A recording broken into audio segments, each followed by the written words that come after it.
கண்ணியத்திற்குரியவர்களை சாதித்து காட்டிய பலஸ்தீன் முஸ்லிம்கள் என்கிற தலைப்புக்குள்ளாக சென்று சில செய்திகளை தெரிந்து கொள்வதற்கு முன்பாக இஸ்ரேல் பலஸ்தீன் போர் நிறுத்த ஒப்பந்தம் நடந்திருக்குது இல்லையா? இந்த ஒப்பந்தத்திற்காக வேண்டி அரும்பாடுபட்ட சில மக்களுக்காக வேண்டி நாம பிரார்த்தனை செய்ய வேண்டும். சாதித்து காட்டிய பலஸ்தீன் முஸ்லிம்கள் என்ற அந்த தலைப்புக்குள்ளால போய் சில செய்திகளை சொல்லுவதற்கு முன்னாடி அல்லாஹ்வுடைய வீட்டில் இருக்கக்கூடிய உங்களுக்கு மத்தியில நாம வைக்கக்கூடிய முக்கியமான கோரிக்கை என்ன அப்படின்னு கேட்டோம்னா, இஸ்ரேல் பலஸ்தீன் இந்த இரண்டு மக்களுக்கு மத்தியில ஏற்பட்ட அந்த போர் ஒரு முடிவுக்கு கொண்டு வர வேண்டும் என்பதற்காக வேண்டி போர் நிறுத்தத்திற்காக வேண்டி யாரெல்லாம் முயற்சி செய்தார்களோ அந்த மக்களுக்காக வேண்டி கட்டாயமாக நாம் என்ன செய்ய வேண்டும்? பிரார்த்தனை செய்ய வேண்டும். அதிலும் குறிப்பாக கத்தார், இஸ்லாமிய நாடு கத்தார் நாடு, அந்த கத்தார் நாட்டினுடைய பிரதமர் அதிபர், அதே மாதிரி அந்த கத்தார் நாட்டினுடைய உள்துறை அமைச்சகம், இவங்கெல்லாம் என்ன செஞ்சிருக்கிறாங்க? கடுமையாக முயற்சி பண்ணியிருக்கிறாங்க. அந்த நாட்டு மக்களுக்காக வேண்டி, அந்த நாட்டினுடைய அதிபருக்காக வேண்டி, உள்துறை அமைச்சகத்துக்காக வேண்டி நாம் என்ன செய்ய வேண்டும்? அல்லாஹ்விடத்துல பிரார்த்தனை செய்ய வேண்டும். சரிங்களா? அதாவது பக்கத்துல ஏராளமான இஸ்லாமிய நாடுகள் இருக்குது. எந்த நாடும் என்ன செய்யல? போர் நிறுத்தத்திற்காக வேண்டிய குரல் கொடுக்கல. சும்மா வெறுமனை உட்கார்ந்துக்கிட்டு பேசிக்கிட்டு இருப்பாங்களே தவிர சப்தமிட்டு பேசினார்களா அப்படின்னு பார்த்தோம்னா கிடையாது. எல்லா இஸ்லாமிய நாடுகளுடைய அதிபர்களுடைய உள்ளத்துல வகுனு குடி கொண்டிருக்கு. எல்லா இஸ்லாமிய நாடு இருக்குது பாருங்க.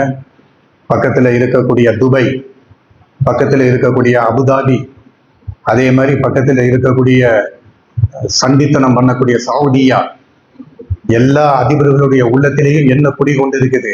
வகுனு குடி கொண்டிருக்கிறது. வகுனு குடி கொண்டிருக்கிறது. இந்த உலகத்தின் மீது இருக்கக்கூடிய ஆசை, இந்த உலகத்தின் மீது இருக்கக்கூடிய பற்று, மௌத்தை வெறுக்கக்கூடிய பண்பு, இது எல்லாம் உள்ளத்துல குடிகொண்டதின் காரணத்தினால நம்ம இரத்த உறவு ஈமான் கொண்ட சகோதரன் கொத்து கொத்தாக படுகொலை செய்யப்படுகிறான். ஈமான் கொண்ட பலகீனமான பெண்கள், வயோதிகர்கள், குழந்தைகள் கொத்து கொத்தாக படுகொலை செய்யப்படுகிறார்கள். அமெரிக்காவினுடைய கள்ள குழந்தையாக இருக்கக்கூடிய இஸ்ரேலின் மூலமாக இவ்வளவு படுகொலைகள் நடக்கிறது என்பதை உள்ளங்கை நெல்லிக்கனி மாதிரி வெளிப்படையாக தெரிந்து கொண்டு எல்லா அதிகாரத்தையும் தன் கைவசம் வைத்துக் கொண்டிருக்கக்கூடிய சவுதி அமைதியா இருக்கிறான். அமைதியா இருக்கிறான். அமைதியா இருந்தது மட்டுமல்லாம அந்த நாட்டுக்குள்ளால, சவுதிக்குள்ளால என்னென்ன அனாச்சாரங்களை செய்ய வேண்டுமோ, என்னென்ன அக்கிரமங்களை செய்ய வேண்டுமோ, மார்க்கம் என்னென்ன காரியங்களை எல்லாம் தடை விதி சாராய கடையை ஓபன் பண்ணிக்கிட்டு இருக்கிறான். இங்க பலஸ்தீன்ல இருக்கக்கூடிய முஸ்லிம்கள் கொண்டு குவிக்கப்படுகிறார்கள். அல்லாஹ்வுடைய வீடுகள் குண்டுகளின் மூலமாக இடித்து தரமட்டமாக்கப்படுகிறது. இங்க மரண ஓலம் கேட்டுக்கொண்டிருக்கிறது. அந்த பூமியில என்ன நடக்குது? இறைத்துதர் முஹம்மது ஸல்லல்லாஹு அலைஹி வஸல்லம் அவர்கள் எந்த பூமியை தௌஹீதுல வென்றெடுத்தார்களோ அந்த பூமியில இங்க படுகொலை நடக்கிறது, மரண ஓலம் நடக்கிறது. அங்க என்ன நடக்கிறது? நேஷனல் டே என்பதாக சொல்லி எல்லா அக்கிரமங்களையும் என்ன செய்யறாங்க? அரங்கேற்றினாங்க. இவங்கெல்லாம் என்ன செய்யல? பேசல. ஆனா கத்தாரினுடைய அதிபர், கத்தாருடைய உள்துறை அமைச்சரும் என்ன செய்திருக்கிறாங்க? முதல் குண்டு உளுந்ததுல இருந்து இன்று வரைக்கும், இந்த நிமிடம் வரைக்கும் என்ன செய்யறாங்க? அந்த யுத்தத்தை, பலஸ்தீன் இஸ்ரேலுடைய அந்த யுத்தத்தை நிறுத்த வேண்டும் என்பதற்காக வேண்டி பாடுபட்டு இருக்கிறார்கள். அந்த மக்களுக்காக வேண்டி, அந்த நாட்டினுடைய அதிபருக்காக வேண்டி அல்லாஹுக்கு பொதுவாக நான் உங்களிடத்துல ஒரு கோரிக்கையை வைக்கிறேன். அந்த மக்களுக்காக வேண்டி பிரார்த்தனை செய்து கொள்ளுங்கள். இது ஒரு விஷயம். ரெண்டாவது, நாம பிரார்த்தனை செய்ய வேண்டிய முக்கியமான விஷயம் என்ன அப்படின்னு கேட்டோம்னா, பலஸ்தீன் மக்கள் இருக்கிறாங்க பாருங்க, அந்த மக்களுக்காக வேண்டி கட்டாயமாட்டு நாம பிரார்த்தனை செய்தே ஆக வேண்டும். எந்த மக்களுக்காக வேண்டி? பலஸ்தீன் மக்களுக்காக வேண்டி. இப்போ உயிரோடு இருக்கிறாங்களே அந்த மக்களுக்காக வேண்டியும் பிரார்த்தனை செய்ய வேண்டும். ஷஹீது என்கிற அந்த உயிர் தியாகி என்கிற அந்த ஷஹீதுடைய அந்தஸ்து அடைந்தார்களே அந்த மக்களுக்காக வேண்டி பிரார்த்தனை செய்ய வேண்டும். நாங்க பிறந்த பூமியில பலஸ்தீன் என்பது நாங்கள் அந்நியர்கள் கிடையாது. இந்த பூமியிலேயே நாங்கள் பிறந்தவர்கள். இந்த பூமியிலேயே நாங்கள் வளர்ந்தவர்கள். இந்த பூமி சாதாரண பூமி கிடையாது. இறை தூதர்கள் இந்த பூமியில நடந்திருக்கிறார்கள். அல்லாஹ்வினுடைய அந்த ஓரிரை கொள்கையை இந்த பூமியில சப்தமிட்டு இறை தூதர்கள் பேசி இருக்கிறார்கள். நீ எத்தனை குண்டை விட்டு ஏறி, நீ எத்தனை போர் பிளைட்டை நீ பயன்படுத்திக்க, நீ எவ்வளவு பெரிய வல்லரசு நாடுகளையும் உன் பின்னாடி நீ வச்சிக்க, நாங்கள் ஓட மாட்டோம். இந்த நாட்டை விட்டு நாங்கள் போக மாட்டோம். நாங்கள் வாழ்ந்தால் இந்த நாட்டுக்குள்ளாலத்தான் வாழுவோம். நாங்கள் செத்து மடிந்தாலும் இந்த நாட்டுக்குள்ளாலத்தான் நாங்கள் மடிவோம் என்பதாக சொல்லி எல்லா நாட்டினுடைய எல்லையும் இழுத்து மூடிட்டான். எல்லா நாட்டினுடைய எல்லையும் இழுத்து மூடப்பட்டிருக்கிறது. ஜோர்டான், லெபனான் போன்ற நாடுகள் எல்லாம் என்ன பண்ணிருக்கிறான்? பலஸ்தீன்ல இருக்கக்கூடிய ஒரு முஸ்லீம் நம்ம நாட்டுக்குள்ளால வந்துவிடக் கூடாது என்பதற்காக வேண்டி நாட்டினுடைய எல்லை டோர்களை இழுத்து மூடினார்கள். ஆனாலும் பலஸ்தீன் முஸ்லிம்கள் என்ன பண்ணாங்க? இந்த பூமியை விட்டு நாங்க ஓடி போயிடுவோமா? நாங்கள் ஷஹீதானால் இந்த பூமியில தான் ஷஹீதாகும் என்பதாக சொல்லி பெற்றெடுத்த குழந்தைகளை, ஆயிரக்கணக்கான குழந்தைகளை பறிகொடுத்திருக்கிறார்கள். 1-2 நூற்றுக்கணக்கான குழந்தைகள் கிடையாது, ஆயிரக்கணக்கான குழந்தைகளை பறிகொடுத்திருக்கிறார்கள். குழந்தைகளை சுமந்து கொண்டிருக்கக்கூடிய தாய்மார்களை பலி கொடுத்திருக்கிறார்கள். வயோதிகர்களை பலி கொடுத்திருக்கிறார்கள். பெண்களை பலி கொடுத்திருக்கிறார்கள். இப்படி அந்த பூமியிலேயே இருந்து ஷஹீதானார்கள் பாருங்க. ஷஹீதை நேரடியாக பார்த்தார்கள் பாருங்க.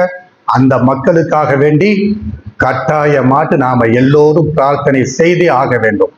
நம்ம மனைவி மக்களுக்கு மட்டும்தான் நாம பிரார்த்தனை செய்யணுமா?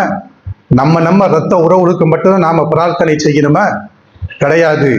அந்த மக்களுக்காக வேண்டியும் கட்டாயமாட்டு நாம பிரார்த்தனை செய்ய வேண்டும். நம்மளுடைய பிரார்த்தனைக்கு ஆக 100க்கு 100 தகுதியானவர்கள் பலஸ்தீன் முஸ்லிம்கள். இது ஒரு விஷயம். மூணாவது என்ன அப்படின்னு கேட்டோம்னா, அமெரிக்கா என்பது ஒரு பெரிய வல்லரசு நாடு. அமெரிக்கா என்று சொன்னாலே அந்த நாட்டுக்கு போக வேண்டும் என்று வெளிநாட்டில் இருக்கக்கூடிய மக்கள் ஆசைப்படுவார்கள். அவ்வளவு பெரிய ஒரு வல்லரசு நாடு. உலகத்தினுடைய எந்த மூலையிலாவது பிரச்சனை வந்தோம்னா அமெரிக்கா என்ன செய்யுமா? மூக்க நுழைப்பான். மூக்க நுழைத்து தன்னுடைய சண்டித்தனத்தை அந்த நாட்டின் மீது என்ன செய்யுமா? காட்டுவான். அவ்வளவு பெரிய வல்லரசு நாடாக இருக்கக்கூடிய அமெரிக்கால ஒத்த இராணுவ வீரர், ஒரே ஒரு இராணுவ வீரர், 2 பேர் 3 பேர் கிடையாது, ஒரே ஒரு இராணுவ வீரர் ரிவாலை எடுத்து இப்படி நெத்தி பொட்டுல வச்சிருக்கிறான். ரிவாலை எடுத்து இப்படி நெத்தி பொட்டுல வச்சுக்கிட்டு அந்த இராணுவ வீரன் மொபைல வச்சுக்கிட்டு வீடியோ ரெக்கார்டிங் பண்றான். என்ன ரெக்கார்டிங் பண்றான்? பலஸ்தீன்ல ஏராளமான குழந்தைகள் படுகொலை செய்யப்படுகிறார்கள். இஸ்ரேலுடைய குண்டுகளுக்கு பலஸ்தீன் மக்கள் பலியாகி கொண்டிருக்கிறார்கள். இந்த உலகத்தில் இருக்கக்கூடிய எந்த மீடியாக்களும் அங்க என்ன நடக்குது என்கிற செய்தியை, உண்மையை வெளியே கொண்டு வர மறுக்கிறார்கள். அவன் என்ன சொல்லான்னு பாருங்க. யாரு? ஒரு முஸ்லிம் இந்த முடிவை எடுக்கல. அமெரிக்காவுல இருக்கக்கூடிய ஆக உயர்ந்துல ஆர்மின்னு ஒருத்த இருக்கிறான், மிலிட்ரின்னு சொல்லி போட்டு ஒருத்த இருக்கிறான். ஆர்மியில இருக்கக்கூடிய ஒரு இராணுவ வீரன் ரிவாலை எடுத்துக்கிட்டு தன்னுடைய நெத்தி பொட்டுல வச்சுக்கிட்டு அவன் பேசுறான். என்ன பேசுறான்? பலஸ்தீன்ல என்ன நடக்குதுன்னு சொல்லி போட்டு எந்த மீடியாவும் வெளியில கொண்டு வர மாட்டேங்கிறாங்க. அல் ஜசீரா, அந்த அல் ஜசீரா இருக்குது பாருங்க, அந்த சேனல்ல பணியாற்றக்கூடிய மக்களுக்கு நாம ஒண்ணுமே செய்ய மாட்டேங்கிறோமா? நாம என்ன விளங்கி வச்சிருக்கணும் அப்படின்னு கேட்டோம்னா, என் வீட்டுல ஒரு பாதிப்பு வந்தோம்னா நான் மன்றாடி அல்லாட்ட துவா செய்வேன். என் வீட்டுல ஒரு இழப்பு வந்தோம்னா அல்லாகவே என்று கூப்பிடுவேன். என் வீட்டுல இருக்கக்கூடிய ரத்த உறவுகள் ஒருவன் பாதிக்கப்பட்டுட்டோம்னா கையேந்துவேன். அப்படி நாம விளங்கி வச்சிருக்கிறோம். இந்த தன்மை நம்மள்கிட்ட இருக்கக்கூடாது. எந்த தன்மை? எனக்கு சுட்டாதான் வேதனை, இன்னும் ஒரு முஸ்லீமுக்கு சுட்டோம்னா பார்த்து ரசிப்பேன், அது இருக்கக்கூடாது. எவனுடைய உள்ளத்துல வகுனு குடி கொண்டு இருக்குதோ அவனுக்கு தான் அந்த எண்ணம் இருக்கும். யாருக்கு? எவனுடைய உள்ளத்துல துனியா இருந்தா போதும், பணம் இருந்தா போதும், சொத்து இருந்தா போதும், சுகம் இருந்தா போதும், மௌத்துன்னு சொன்னா நான் பயப்படுவேன் சொல்லி போட்டு எவனுடைய உள்ளத்துல பகுனு குடி கொண்டு இருக்குமோ அவன் என்ன நடந்தாலும் கண்டுக்கிட மாட்டான். ஒரு முஸ்லீம் அடிபட்டு கலந்தாலும் கண்டுக்கிட மாட்டான், பார்த்துக்கிட்டு போக்கிட்டே இருப்பான். யாருடைய உள்ளத்துல இஸ்லாமிய உணர்வு இருக்கிறதோ, ஈமானிய உணர்வு இருக்கிறதோ, மறுமையை பற்றிய சிந்தனை இருக்கிறதோ, ஒரு முஸ்லிம் எனக்கு ஒரு உடம்பை போன்றவன் என்கிற அல்லாஹ்வுடைய ரசூல் சொன்னாங்க பாருங்க, அந்த ஒரு சிந்தனை எவனுடைய உள்ளத்தில் இருக்கிறதோ அவன் மட்டும்தான் இன்ன ஒரு முஸ்லிம் பாதிக்கப்படுகிற பொழுது பிரார்த்தனை செய்வான், இறைவா என்று கூப்பிடுவான். அமெரிக்கால இருக்கக்கூடிய அந்த ராணுவ வீரன் ஒரு முஸ்லிம் கிடையாது, ஒரு முஸ்லிம் கிடையாது. ரிவாலை எடுத்து இப்படி வச்சிருக்கிறான். வச்சுட்டு அவன் சொல்றான், பலஸ்தீன்ல என்ன நடக்குதுன்னு சொல்லி போட்டு உலகத்திற்கு தெரிய மாட்டேங்குது. அல் ஜசீரா என்ற சேனலை தவிர வேற எந்த சேனலும் வெளியில கொண்டு வர மாட்டாங்கிறாங்க. என்னுடைய தற்கொலை, நான் இப்ப சுட போறேன், என்னுடைய தற்கொலை பலஸ்தீன்ல என்ன நடக்குது என்பதை வெளி உலகத்திற்கு கொண்டு வரட்டும் என்பதாக சொல்லி தன்னைத்தானே என்ன செய்து கொள்கிறான், மாய்த்துக் கொள்கிறான்.